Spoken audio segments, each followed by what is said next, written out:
అసలు ఈ బ్రాండ్ ఎప్పుడైనా ఫోటోలు ఎప్పుడైనా చూసినారా మీరు? సుమో అంట ఎప్పుడైనా చూసినారా? కేరళ మాల్ట్ అంట ఎప్పుడైనా చూసినారా? షార్ట్ విస్కీ అంటే ఎప్పుడైనా చూసినారా? బెంగళూరు విస్కీ అంటే ఎప్పుడైనా చూసినారా? మళ్ళీ పక్కనే బాగుంటుందని మళ్ళీ బెంగళూరు బ్రాంతి ఎప్పుడైనా చూసినారా? రాయల్ ల్యాన్సర్ విస్కీ అంటే ఎప్పుడైనా విన్నారా? ఓల్డ్ క్లబ్ అంట ఇంకొకటి ఎప్పుడైనా చూసినారా? ఓల్డ్ క్లబ్ అంటే ఎప్పుడైనా చూసినారా? లేదా గుడ్ ఫ్రెండ్స్ అంట ఎప్పుడైనా విన్నారా? నేను అడుగుతా ఉన్నది ఒకటే, ఎప్పుడు చూడని బ్రాండ్లు కావా ఇవన్నీ అడుగుతా ఉన్నా.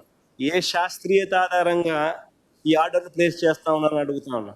ఇవన్నీ ప్రైవేట్ మాఫియా చేత, తన ప్రైవేట్ షాపులు, తన ప్రైవేట్ మాఫియా చేత తనకు కావలసిన స్త్రీలకు మేలు చేసేందుకోసం తన ఆర్డర్ ప్లేస్ చేస్తూ ఉన్నాడు. ఇండెంట్ ప్లేస్ చేస్తూ ఉన్నాడు, ఆర్డర్లు ఇస్తూ ఉన్నాడు. ఇలాంటి ఊరు పేరు లేని బ్రాండ్లు కావాలని ఎవరైనా అడుగుతారా? నేను అడుగుతాను ఒకటే. ఇంకొకటి చూద్దాం, తాను వస్తే ధరలు తగ్గిస్తామన్నాడు, తగ్గించింది లేదు. కానీ తీరా షాపులన్నీ తన ప్రైవేట్ మాఫియాకు చేతుల్లో పెట్టిన తర్వాత, ప్రాసెస్ మొత్తం అయిపోయిన తర్వాత వాళ్ళకి ఇచ్చే కమిషన్ పెంచినాడు. ఇది స్కామ్ కాదా అని అడుగుతా ఉన్నా. ప్రైవేట్ మాఫియాకు షాపులన్నీ అప్పచెప్పిన తర్వాత ఈక మునుపు లేదు, తర్వాత కమిషన్ పెంచినాడు. స్కామ్ కాకపోతే ఏందని అడుగుతా ఉన్నా.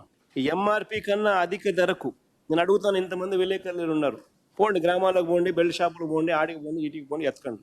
ఎక్కడైనా ఎంఆర్పి రేటుకి ఎవడైనా అమ్ముతున్నాడేమో కనుక్కోండి. అది స్కామ్ కాదా అని అడుగుతాను. ఫస్ట్ టైం హిస్టరీ ఆఫ్ ఆంధ్రప్రదేశ్లో ఎప్పుడు జరగల.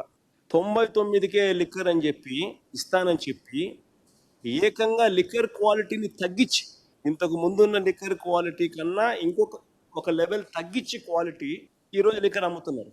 పాత రేట్లు పాత క్వాలిటీ కట్టాగే పెట్టి కొత్త లిక్కర్ మళ్ళీ క్వాలిటీ తగ్గించి 99కి అమ్ముతున్నాడు.